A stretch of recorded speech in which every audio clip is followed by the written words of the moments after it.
그리고 혹시 또 말씀드렸는데 지금 저희 교회에 부엌에 수도가 얼었습니다. 그래서 오늘 이제 수리는 하는데 그 전에 이제 교회 각 화장실에 그 물을 다 털어놨습니다. 그래서 여러분 혹시 화장실 가시면은 이거 왜 털렸자고 그 잠그시면 안 됩니다. 그냥 그 뜨거운 물을 털어놨으니까 다 털린 채로 그냥 놓아두면 됩니다. 예. 자, 룻기 2장인데요. 룻기 1장에서 어떻게 끝이 났는가? 룻기 1장을 간단하게 말하면은 엘리멜렉이라는 사람이 베들레헴에 살고 있었는데 그곳에 흉년이 들었습니다. 그래서 모압으로 다 그 가족 이민을 갔죠. 이제 그곳에 가서 엘리멜렉과 나오미, 말론, 기론 두 아들이 있었는데 그곳에서 며느리 2명을 받습니다. 그래서 가족이 6명이 되었는데 10년 만에 남자 3명이 다 죽었죠. 나오미의 남편 죽고 두 아들 죽고, 그래서 여자 3명이 살고 그 모압 땅에서 하루하루 살고 있는데 베들레헴에 다시 하나님께서 돌보셔서 양식이 많아졌다는 소식을 듣고 나오미가 두 며느리하고 베들레헴으로 가는 도중에 야, 너희들 아직 젊은데 너희들 그냥 고향으로 돌아가서 재혼해서 잘 살아라. 그렇게 했을 때 오르바는 돌아갔고 룻은 끝까지 따라갔습니다. 그죠? 그래서 이제 베들레헴에 도착했을 때 마을 사람들이 와, 나오미가 왔다라고 알아보고 10년 만에 왔지만 알아보고 나오미가 왔다고 막 이렇게 얘기할 때 나오미가 나를 나오미라고 부르지 말라. 나오미라는 이름 뜻이 기쁨 이런 뜻이거든요. 그래서 나를 기쁨이라고 부르지 말라. 나를 마라라고 불러라. 마라는 뜻은 고통 이러거든요. 왜냐하면 갈 때는 풍족하게 나갔다는 겁니다. 자기는 아마 뭐 베들레헴에 있는 그 재산 정리 다 하고 나갔을 때는 돈이 꽤 있었을 겁니다. 엘리멜렉도 그 베들레헴에 좀 유력한 지주였으니까. 그런데 이제 올 때는 보니까 자기 남편 죽었지, 아들 둘 죽었지. 그러니까 뭐 다 망한 것 아닙니까? 그것도 모압 땅에서 살기 어려워서 왔으니까. 그래서 여기 1장 21절에 이렇게 되어 있었죠. 내가 풍족하게 나갔더니 여호와께서 내게 비어 돌아오게 하셨다. 내가 풍족하게 나갔는데 지금 올 때는 빈손으로 왔다는 겁니다. 그런데 사실 빈손으로 온 게 아니죠, 그죠? 왜냐하면 룻의 손을 잡고 왔잖아요. 룻하고 같이 왔잖아요. 근데 나오미가 룻을 데리고는 왔는데 왜냐하면 그 당시 유대인들에게 이방 여인은 뭐 사람 취급 안 했지 않습니까? 인구 조사할 때도 카운트도 안 했고, 아마 베들레헴에서 이 룻이 거리로 나가면은 사람들이 모압 여인 줄 알고 막 조롱하고 멸시하고 뭐 우리말로 하면 일거리도 안 줬을 겁니다. 그러니까 나오미 마음속에서는 룻이 내하고 같이 와봤자 룻이 뭐 특별한 큰 도움은 되지 않을 거다라는 어떤 그런 생각이 있었을 겁니다. 아니면 이 룻이 정말 귀한 존재였다면은 빈손으로 왔다 이렇게 말 안 할 겁니다. 그죠? 어쨌거나 나오미가 룻과 함께 왔음에도 불구하고 빈손으로 왔다고 말을 하는 겁니다. 자기는 모압 이민생활 10년 만에 다 실패했다고 확신을 한 겁니다. 그러니까 사람들이 나오미다라고 말하니까 마라 고통이라 불러라라고 이렇게 한탄하고 정말 낙심된 이런 생활을 이제 베들레헴에서 시작합니다. 자, 나오미가 함께 온 룻, 지금은 아무것도 없습니다. 진짜 뭐 배운 것도 없고 율법도 모르고 아무것도 모르지만은 이 룻 안에 하나님께서는 이 룻을 통하여서 가장 위대한 하나님의 구원의 역사를 이루고 있다는 하나님의 놀라운 섭리가 담겨져 있는 것입니다. 그러니까 우리가 볼 때 이거 뭐 별거 아니다라고 생각했는 어떤 사건들, 이 사람 별 볼 일 없는 사람이야 했던 이 사람들, 하나님께서는 우리가 별거 아닌 별 볼 일 없는 사람을 통하여서 하나님의 가장 위대한 하나님의 구원의 사역을 충분히 하실 수 있는 것입니다. 자기와 함께 있는 룻, 이 이방인 아무것도 아닌데 이게 아무것도 아닌 게 아무것도 아닌 게 아니고 아무 것입니다. 가장 중요한 것. 지금 나오미는 그걸 모르고 있는 겁니다. 그러니까 말하라고 말하죠. 이 사실을 알았다면 자기를 나오미라고 부르는 것을 환영했을 겁니다. 자, 22절에 1장 22절 나오미가 모압 지방에서 그의 며느리 모압 여인 룻과 함께 돌아왔는데 그들이 보리 추수 시작할 때 베들레헴에 이르렀더라. 자, 이제 딱 도착하니까 역시 베들레헴은 막 추수가 있고 풍성합니다. 그런데 여러분 한번 생각해 보십시오. 이게 더 나오미에게 훨씬 더 자기를 비참하게 만듭니다. 이민생활 10년 하고 고향으로 돌아왔는데 다른 사람들은 다 추수하고 막 기쁘고 즐거운데 자기는 추수할 땅도 없고 추수할 사람도 없고 아무것도 없습니다. 상대적으로 굉장히 빈곤하게 여겨질 겁니다. 이게 지금 나오미의 입장입니다. 그러니까 이제 하나님께서 하나님의 가장 귀한 구원의 역사를 이 마라에서부터 시작하는 겁니다. 나오미에서 시작하는 게 아니고, 무슨 말인가 하면 기쁨에서 시작하는 것이 아니고 절망과 낙심과 고통과 번민 가운데서 이제 하나님께서는 새로운 하나님의 역사를 시작하는 것입니다. 이렇게 볼 때 오늘 우리 각자가 내 인생이 지금 마라와 같은 삶에 빠져 있을 수 있을 겁니다. 뭐 이민생활 20년, 30년, 40년 만에 가만히 생각하니까 별것 뭐 이루어 놓은 것도 없고 한 것도 없고, 한국의 내 동기들 보니까 뭐 한국의 경제가 좋으니까 다 잘 살고 자녀들도 다 잘 된 것 같고, 그런데 우리는 보니까 뭐 다 뭐 40년, 50년 해도 20년, 30년 해도 뭐 남은 것도 없고, 어쩌면 이 룻기를 보면서 나오미의 이 심정이 내 심정하고 많이 닮았다라는 그런 생각을 할 수도 있을 것입니다. 뭐 나이 들고 건강도 안 좋고, 그죠? 뭐 자녀들도 뭐 내 뜻대로 안 되고, 비즈니스 했는데 다 망하고, 뭐 이어 사니까 뭐 영어 때문에 안 되는 것도 있고, 어쩌면은 우리 삶 가운데서 나오미가 말하다라고 했던 그런 삶 속에 빠진 사람들이 있을 겁니다. 그런데 하나님의 역사는 이제 2장부터 이 마라 가운데 빠져 있는 나오미와 룻, 이제 좀 바꾸면 룻과 나오미를 하나님께서 어떻게 역사하시는가. 그러니까 우리는 인생이 마라라고 생각하지만은 하나님은 이 마라에서부터 하나님의 놀라운 역사를 다시 일으킵니다. 무슨 말인가 하면은 우리는 우리는 고통이라고 생각하면서 인생 끝났다고 생각할 수 있을 겁니다. 이제 내 끝났어. 나 아무 희망도 없어.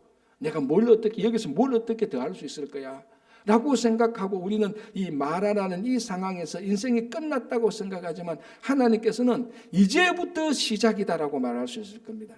왜? 하나님께서는요, 사람이 마라의 상태가 되어야 하나님의 역사가 나타나면 은혜를 볼 줄도 알고요, 하나님께 의지할 수도 있고요, 겸손해집니다. 일단은 그렇잖아요.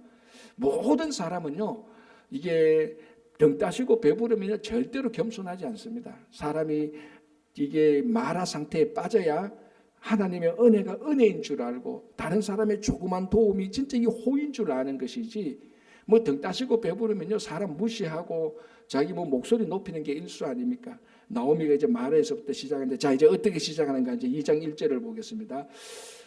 나오미의 남편 엘리멜렉의 친족으로 유력한 자가 있으니 그의 이름은 보아스더라. 자 2장 1절에 보아스가 나타납니다. 자 나오미가 만약에 야 베들레헴으로 가자, 베들레헴에 가면 우리에게 유력한 친족 보아스가 있다, 우리가 그 사람을 도와줄 거다, 이거 나오미의 역이민, 나오미는 역이민 아니지 않습니까? 나오미의 역이민 계획에는 보아스가 없었어요. 보아스가 있었더라면 나오미는 이렇게 낙담하고 절망하지 않을 겁니다. 아마 룻에게 얘기했을 겁니다. 야, 우리가 어려워도 아마 베들레헴에 가면은 보아스라는 가장 우리 유력한 친족이 있으니까 내하고 상의하면은 우리 좀 살 수 있을 거야. 너무 낙담하지 마. 그렇게 했을 수도 있었단 말이죠. 그런데 어쨌든 나오미가 올 때는 보아스는 나오미의 인생 계획에 빠진 사람입니다. 그러나 하나님은 나오미의 계획에 보아스를 넣어 놓은 겁니다. 그러니까 우리가 생각하고 우리가 계획하는데, 우리가 생각하고 우리가 계획하는 인생하고 하나님께서 우리를 인도하시고 보호하신 인생이 얼마나 판이하게 다른지 모릅니다. 그러니까 우리가 하나님의 인도하시는 인생을 우리가 믿고 따라간다면은 이 나오미가 내 인생은 고통이다, 끝났다 그렇게 말하지 않을 겁니다. 하나님께서 보아스와 같은 사람을 계획해 놓았다는 것을 우리가 믿음으로 인정한다면, 야 이제부터 다시 시작이다, 이제부터 진짜 새로운 일을 하게 될 것이다 라고 확신을 할 수 있는 것이죠. 자 그래서 보아스가 만났는데, 이제 이 보아스가 룻기의 남자 주인공 아닙니까? 여자 주인공은 룻이고요. 정말 재밌는 거는요, 여기 유력한 자라는 말은요 현숙하다는 말하고 히브리어가 똑같아요.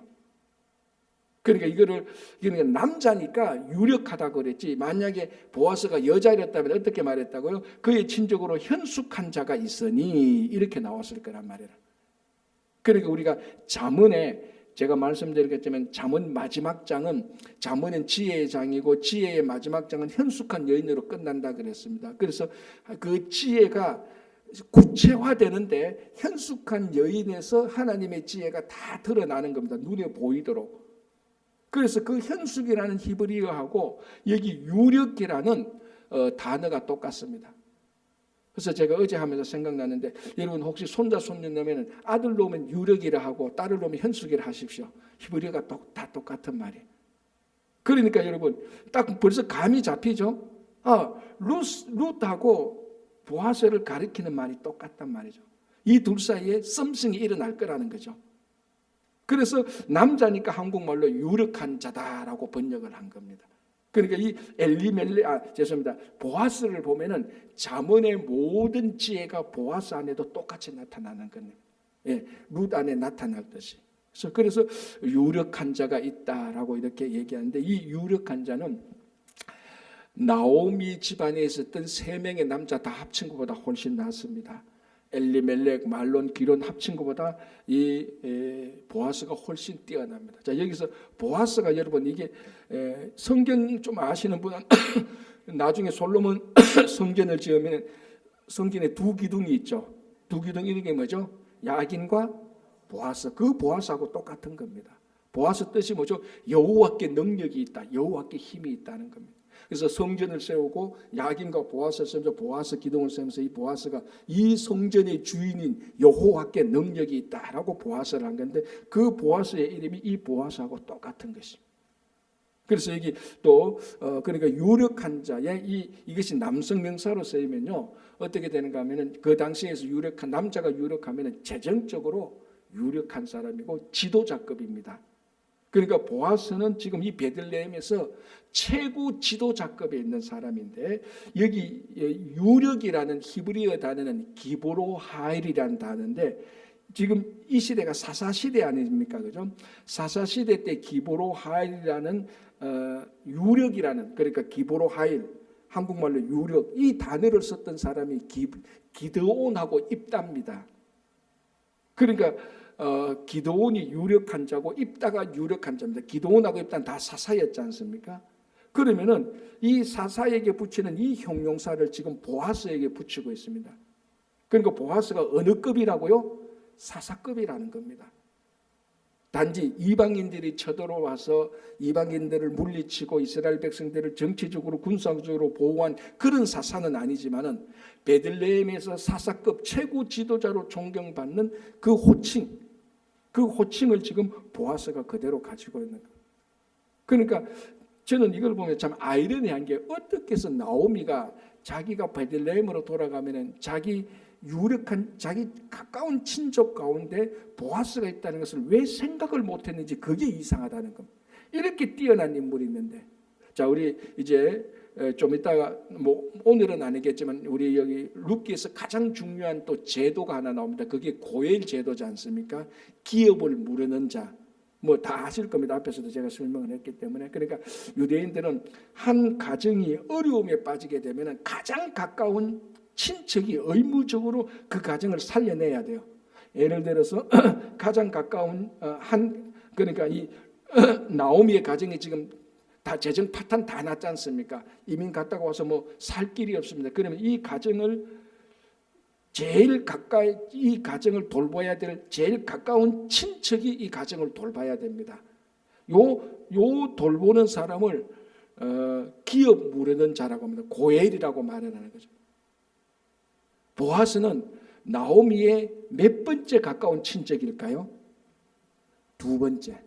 첫 번째 무는 사람이 포기했습니다. 왜? 어이구, 우리가 이 나오미의 가정을 돌보려니까 자기도 형편이 어렵고, 나오미하고 룻하고 돌보니까 어려우니까 나는 포기한다. 그래서 나중에 신발을 던져서 나는 기업 무르는 자의 이 권리를 포기하겠어. 그러면 2번째로 가까운 자가 또 살펴보고 해야 되는데, 2번째로 가까운 자가 바로 이 보아스입니다. 그래서 앞에 사람이 포기한 것을 가지고 보아스가 와서 이제 이 가정을 돌보는 거죠. 그거 이제 우리 좀 이따 한 번 더 보고요. 그런데 아이러니한 게, 왜 나오미는 이 제도를 몰랐어? 이건 누구나 다 아는 건데. 뭐 어쨌거나 그게 좀 미스터리한데, 그거는 그거대로 두고 이 보아스가 등장하는 겁니다.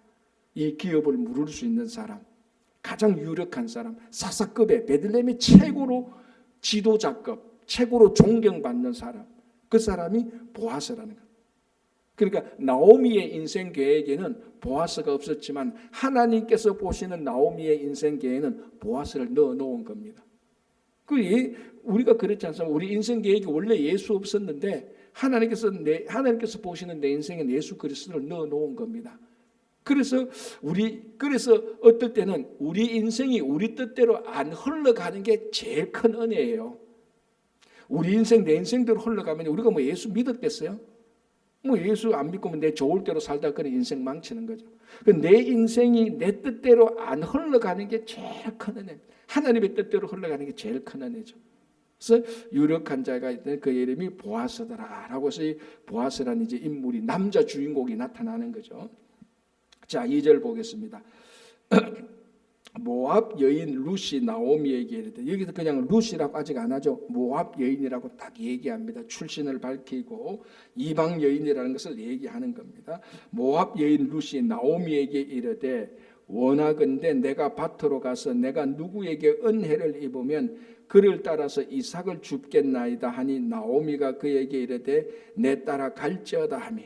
자, 이제 베들레헴으로 온 이방 여인 루시, 가만히 보니까 뭐 먹고 살아야 될 것 아닙니까? 그런데 이 집안에 들어와 보니까 다 망한 겁니다. 뭐 당장 지금 먹고 살 게 없습니다. 그래서 루시 시어머니에게 말합니다. 어머니, 내가 가서 이삭 죽기를 좀 해야 되겠습니다. 아마 그건 자기 어머니에게 들었을 겁니다. 그래서 내가 가서 이삭을 원하건대 밭으로 가서 내가 누구에게 은혜를 입으면 그를 따라서 이삭을 줍겠나이다 라고 말하는. 자, 이제 우리가 앞에서 얘기했죠. 뭐 출애굽기, 레위기, 민수기, 신명기, 율법을 보면은 그 유대인들 이스라엘 공동체에서 가난한 약한 사람, 과부와 고아와 나그네 세 사람들을 위해 이 사람들이 자기 커뮤니티에서 살아갈 수 있도록 이삭 죽기를 허락하죠. 추수가 다 끝나고 나면은 일부러 이삭을 좀 떨어뜨려 놓으라 그럽니다. 그리고 농가 밭에 코너에 있는 것은 추수 다 하지 마라. 그건 그냥 남겨 놓아라. 왜? 그래야 고아와 과부와 나그네가 그 밭에 가서 이삭을 주어서 그거 가지고서 자기가 먹고 살도록 그렇게 하는 게 율법에 나와 있습니다. 자, 여기서 그럼 중요한 거는 이삭 죽기는 언제 합니까? 시기적으로 추수가 끝나야 돼요. 자, 그런데 1장 21절에 보면 이들이 도착할 때가 언제입니까? 추수 시작할 때에 도착했어요. 그런데 지금 이제 루시 나오미에게 제가 이삭을 죽겠습니다라고 말할 때는 시기적으로 지금 추수를 하고 있을 때입니다. 추수가 끝난 게 아니죠. 여기 중요한 거예요, 사실은. 그러면 지금 루시 나가서 이삭을 주울 수 있습니까, 없습니까? 아직 못 주어요. 왜? 추수가 아직 안 끝났기 때문에. 추수를 하고 있는 기간 동안엔 가서 이삭 죽기를 허락하지 않습니다. 왜냐하면은 자꾸 지금 추수해야 되는데 뭐 과부와 고아와 나그네가 와가지고 뭐 이삭 죽는다고 자꾸 그 이삭 죽는다고 그 자기들도 자기 거 챙기면은 추수하는 사람이 굉장히 방해를 받습니다. 그래서 추수 끝나고 하도록 되겠죠. 추수 기간 동안에 하면 안 되는 거예요. 그리고 또 추수하는 기간 동안 이삭을 주우면은 그 추수를 주관하는, 우리 말하면 뭡니까? 그 관리자 있죠. 이 관리자가 그걸 계산해서 자기가 이삭을 중간에 빼가 가지고 갈 수도 있습니다. 그래서 주인, 예를 들어서 오늘 추수할 게 100개라면은 80개를 주인에게 바쳐요. 그럼 주인이 왜 80개밖에 없느냐라고 말하면, 이삭 줍는 사람이 와서 20개 가져갔어요. 이런 남용의 소지도 있습니다. 그래서 이삭 추수할 때는 이삭을 줍지 마라. 추수가 다 끝나고 이삭을 주어라는데, 지금 룻은 뭐라고 말합니까? 추수하고 있는 동안에 어머니, 내가 이삭을 주우러 가겠습니다라고 말을 합니다. 사실은 안 맞죠. 그래서 뭐라고 말합니까? 다시 보십시오. 2절에 모압인 룻이 나오미에게 이르되, 원하건대 내가 밭으로 가서 내가 누구에게 은혜를 입으면 그를 따라서 이삭을 죽겠나이다라고 말하는 거예요. 지금 나가서 정상적으로 이삭을 못 죽는데 혹시나 추수하는 기간 동안인데도 누가 내게 은혜를 주면은 내가 추수를 이삭을 주울 수 있지 않겠습니까?라고 말을 합니다. 그러니까 나오미가 그래, 한번 가봐라. 혹시 아나 지금 뭐 정상적으로 이삭을 못 줍겠지만 누구 혹시 네게 은혜를 베푸면 이삭을 줄 수 있으면은 그래 한번 가봐라 이렇게 말을 하는 거예요. 그래서 은혜를 입으면 이삭을 주겠습니다라고 말하는데, 자 여러분 한번 생각해 보시죠. 지금 이게 사사시대란 말이죠. 우리가 앞에 사사기를 봤습니다. 사사들도 많았고 백성들도 많았는데 이 이방 여인 룻의 입에서 무슨 말이 나옵니까? 은혜라는 말이 나온다는 거예요. 이거 우리 앞에서 사사시대 봤지 않습니까? 은혜라는 말이 있었습니까? 없습니다. 이스라엘 민족들, 하나님께 선택받은 이스라엘 민족이 사사시대 때는 은혜를 말하지 않아요. 은혜로 살지 않습니다. 그저 원망과 불평과 복수하고 잔인하게 폭행을 가하고 그런 삶을 사는데, 이방 여인 하나가 여기에서 나와서 은혜라는 말을 발설하는데요. 오늘 이 2장에 은혜라는 말이 굉장히 많이 나옵니다. 자, 예를 볼게요. 10절 볼게요. 이렇게 되어 있습니다. 룻이 엎드려 얼굴을 땅에 대고 절하며 그에게 이르되 나는 이방 여인이언을 당신이 어찌하여 내게 은혜를 베푸십니까? 자, 13절 룻이 이르되 내 주여 내가 당신께 은혜 있기를 원하나이다. 어느 누구도 이 룻처럼 은혜를 많이 말한 사람이 없어요. 근데 룻이 누굽니까? 이방 여인이라는 겁니다. 얼마나 이게 아이러니한 겁니까? 그런데 진짜는 은혜는 받을 자격이 없는 사람에게 베푸시는, 공짜로 베푸는 것 아닙니까? 그러면 이방인들은 은혜 받을 자격이 원래 없습니다. 그런데 원래 받을 자격이 없는 사람에게 베풀어지는 게 은혜라는 거죠. 그 은혜를 생각하면 할수록 은혜롭습니다, 진짜로. 그래서 이 룻의 입에서 은혜라는 말이 나오고 은혜가 이제 베풀어지기 시작하는 것입니다. 그래서 우리 성도들은요, 대부분 성도들은요, 저 사람이 입에서 무슨 말을 하는가 보면요, 그 사람 인생이 어떻게 펼쳐질까 다 나타납니다. 그렇지 않습니까? 계속 은혜와 자비와 긍휼을 말하는 사람이면 인생이 그쪽으로 흘러갑니다. 우리 그렇게 보면 한국 사람도 뭐라고 하면 팔자 길들이기 나름이라 그러잖아요. 그거 진짜입니다. 이게 목사님이 이상한 속담 믿네. 그게 성경. 우리 팔자 길들이기 나름, 내가 은혜라는 말을 하면 은혜가 넘치는단 말이죠. 원망과 불평하면 계속 그런 피폐한 삶이 되는 것입니다. 룻이 은혜라는 말을 시작하면서부터 룻이 보아스를 통해서 은혜를 받지 않습니까?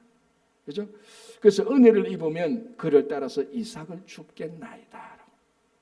자, 이 이삭 줍는 것은 그 당시에서 가장 미천한 사람들이 하는 겁니다. 그죠? 그 사회에서 소외된 사람, 과부와 고아와 나그네들, 이런 사람들이 하는 겁니다. 그러니까 자 보십시오. 과부와 고아와 나그네가 하잖아요. 요 3대 조건을 완벽하게 다 갖춘 사람이 누굽니까? 룻이에요. 자, 룻은 과부였죠. 그 부모 다 버리고 와서는 고아였죠. 이방인 하나였습니까?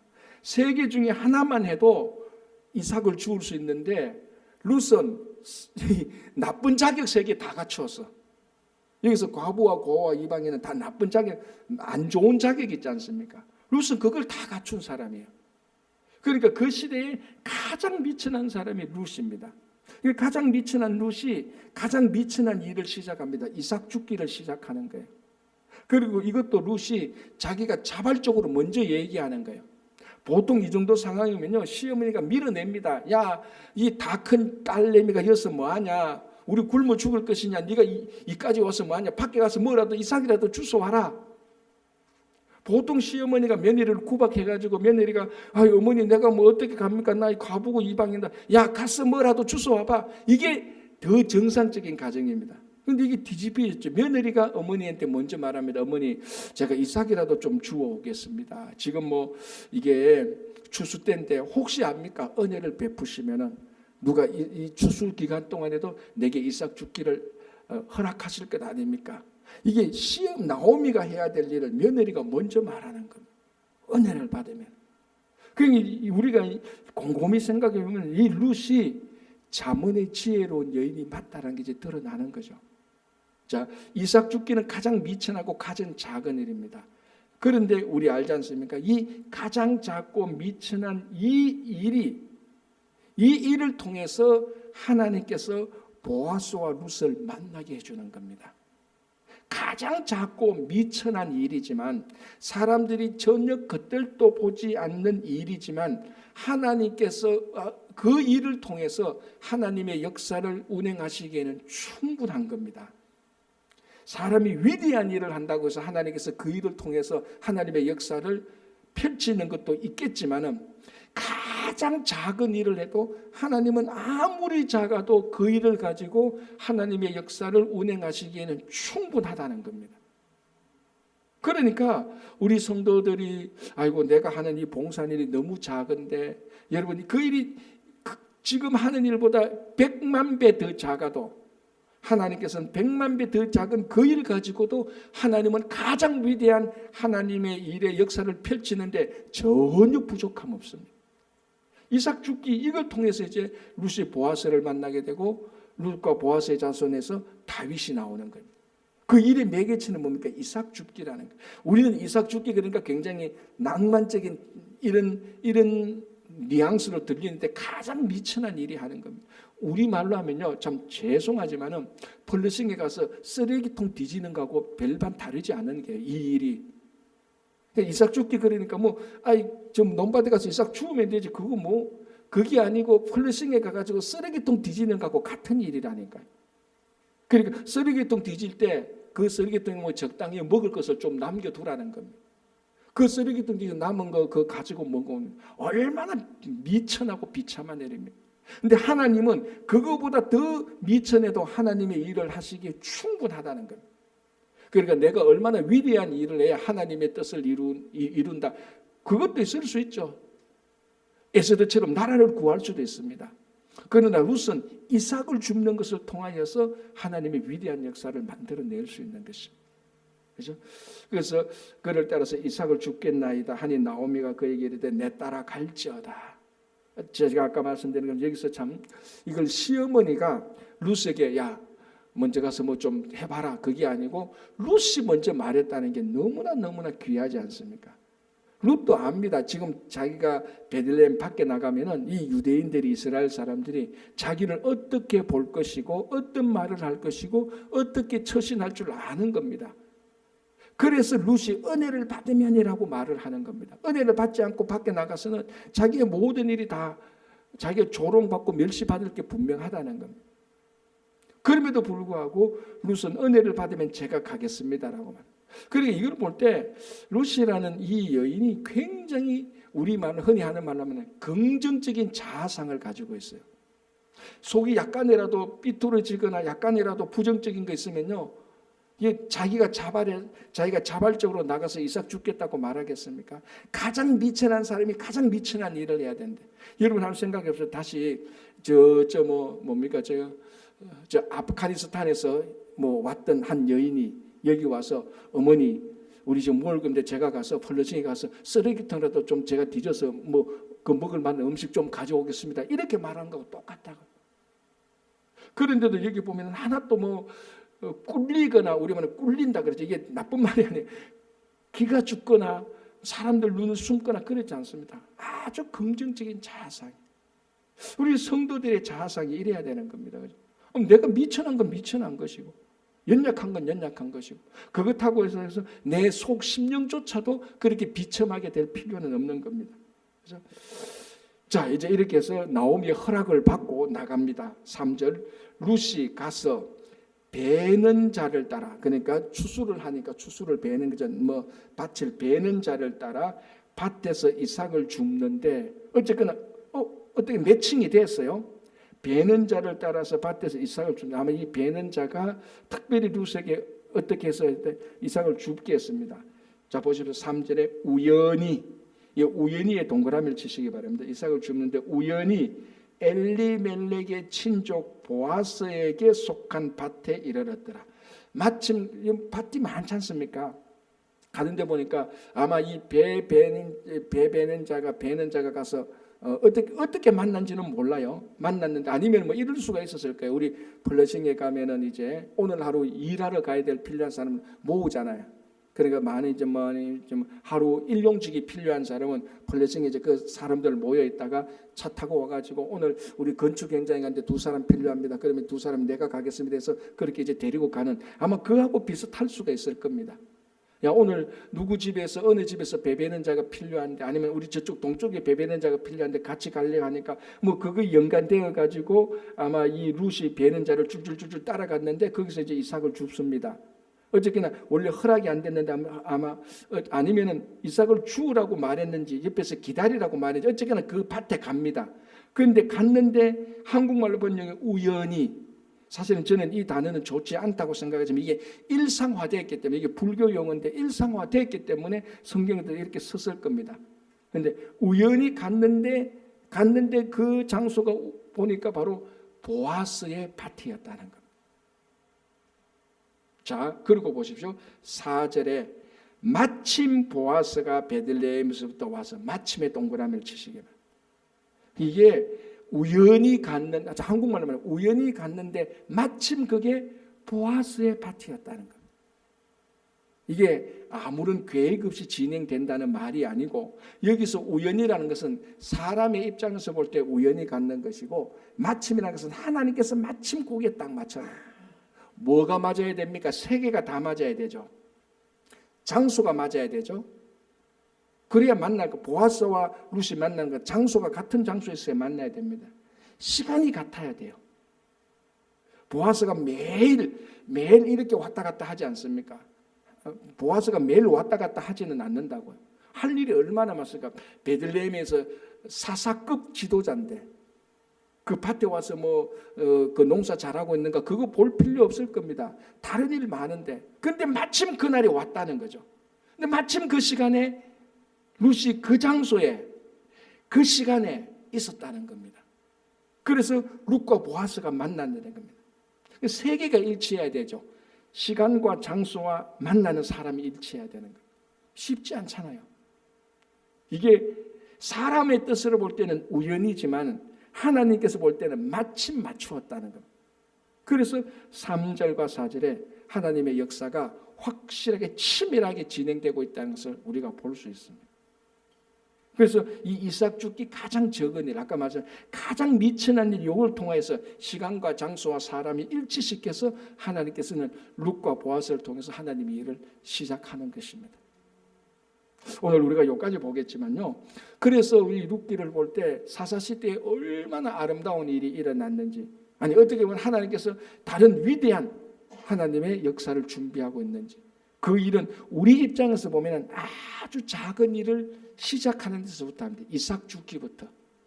가장 큰 일은요, 가장 작은 일부터 시작합니다. 우리말로 보면 천리길도 한 걸음부터 시작하는 겁니다. 아이고, 저 천리길 한 걸음가가 언제 다 갔느냐. 한 걸음부터 시작하는 겁니다. 하나님의 가장 위대한 일도 가장 미천한 일, 그 일부터 시작되고 있습니다. 그런데 하나님께서는 가장 미천한 일을 미천하다고 보지 않는 거죠. 하나님께서는 충분하다라고 말을 하는 겁니다. 그래서 우리가 주님의 일을 봉사하는 일이 이건 너무 적은데 하나님께서 보실 때는 충분합니다. 내 직업과 내 하는 일이 이건데 하나님께서는 충분합니다. 그 모든 일들을 통해서 하나님께서 우리 각자를 통해서 하나님의 일을 하시기에 충분합니다. 우리는 순종하고 그 일을 자발적으로 기쁘게 할 때 하나님의 역사가 일어나고, 그때 하나님의 또 은혜가 우리와 함께하는 오늘 하루도 되시기를 간절히 바랍니다. 기도하겠습니다. 하나님 아버지, 감사합니다. 사사시대 때 자기 소견에 옳은 대로 다 행하는데 이방인 룻을 통하여서 또 보아스를 통해서 하나님의 위대한 역사가 일어나는 것들을 저희들이 보고 있습니다. 혹 저희들이 살아가는 삶이 이삭 죽기와 같이 미천하고 연약한 삶이라 할지라도, 우리 당대에 그 위대한 일이 우리 눈에 보이게 일어나지 않는다 할지라도 하나님께서 함께 하실 때 이삭 죽기를 통해서 하나님의 가장 위대한 다윗의 왕조를 세우고 나중에 예수 그리스도를 이 땅에 오게 하는 그 위대한 일을 세운다는 것을 저희들이 기억하면서 하나님 안에서 행하는 일이 어떤 작은 일은 하나도 없다는 것을 기억하며 주님의 일을 할 때, 살아갈 때 기쁨과 즐거움으로 확신으로 살아가게 하여 주시옵소서. 주님, 날씨가 많이 춥고 눈폭풍이 와서 어려움을 당한 우리 형제 자매들이 있습니다. 주님께서 오늘 또 그들을 따뜻하게 보호하여 주시고 오늘 또 모든 눈폭풍으로 인하여서 어려운 일들이 다 속히 회복되게 하시고 특별히 건강 지켜주셔서 아무도 아프거나 힘들지 않도록 도와주시고 아버지 하나님, 또 연기된 우리 볼리비아 단기 선교가 또 다시 잘 진행될 수 있도록 주님께서 인도해 주시니 감사합니다. 친구 교회에 맡겨주신 사역을 끝까지 감당할 수 있도록 도와주시고 오늘도 각 가정과 자녀들과 일터 위에, 교회 위에, 이 우리가 함께 있는 뉴욕 위에, 우리 조국 대한민국과 미국 위에 주님의 풍성한 은혜를 허락하여 주시옵소서. 예수님 이름으로 기도합니다. 아멘.